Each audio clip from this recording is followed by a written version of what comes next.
Assalamualaikum warahmatullahi wabarakatuh. Perkenalkan, nama saya Muhammad Adawasi dari kelas BSAB. Jadi di sini saya akan menjelaskan tentang pasal yang ke-9 tentang Malamatiyah.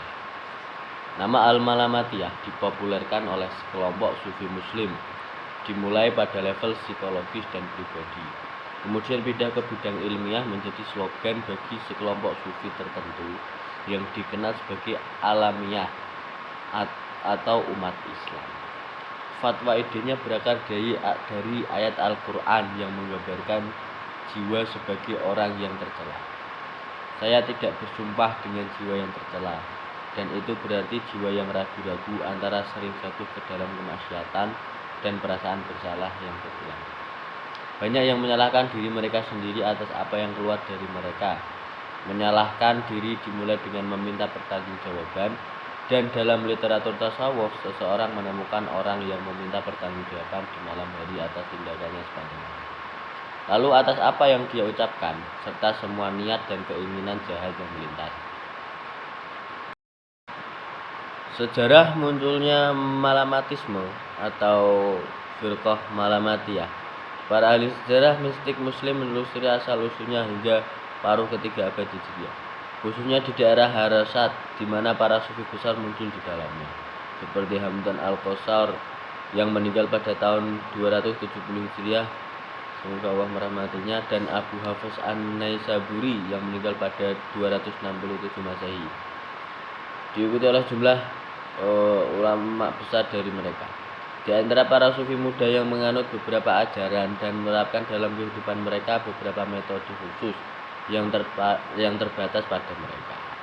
Sufi pertama yang memilih mereka untuk menulis adalah Syekh Abdurrahman As-Sulami yang wafat tahun 2411 dalam risalahnya Usulul Malamiyah, dan dia memutuskan di tengah-tengahnya bahwa tidak ada buku rahasia untuk mereka atau cerita tertulis, melainkan moral, jasa, dan olahraga. Dia berkata, meninggalkan perhiasan untuk ciptaan dalam hal apapun, dan meninggalkan mencari persetujuan mereka dalam semacam sopan santun dan tindakan, dan bahwa Tuhan tidak mengizinkan Anda untuk disalahkan atas rasa sakit dan penderitaan. Dan jawaban beberapa syekh tercela meriwayatkan tentang asal-usul metode mereka, penghinaan dan kehinaan jiwa, dan cegah dia dari apa yang dia temukan kenyamanannya, atau di mana dia beristirahat dan beristirahat. Beginilah ketidakbersalahan muncul berdasarkan dua prinsip. Pertama, menyalahkan diri sendiri atas semua keinginan, kecenderungan, dan kekaguman diri sebagai akibat dari berdiri. Hak untuk beribadah diperlakukan dengan akhlak yang baik. Kedua, hak atau mengajak orang untuk disalahkan atas perilaku pengikutnya yang menyimpang dari komitmen terhadap manifestasi keagamaan yang berlaku di masyarakat. Meskipun kritik diarahkan pada sekte Malamiyah oleh para ahli hukum dan beberapa sufi sendiri, para syekh Malamiyah dan pengikut mereka terus memainkan peran yang mereka pilih untuk diri mereka sendiri dan meningkatkan kontak mereka dengan kelas miskin dan terpinggirkan dalam masyarakat, dan membantu para janda dan anak yatim dan orang-orang yang membutuhkan, dan mereka berusaha untuk memenuhi kepentingan orang-orang yang membutuhkan. Mungkin inilah yang membuat mereka layak untuk diceraikan.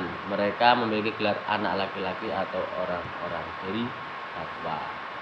Sekian dari saya, kurang lebihnya mohon maaf, semoga bermanfaat. Wassalamualaikum warahmatullahi wabarakatuh.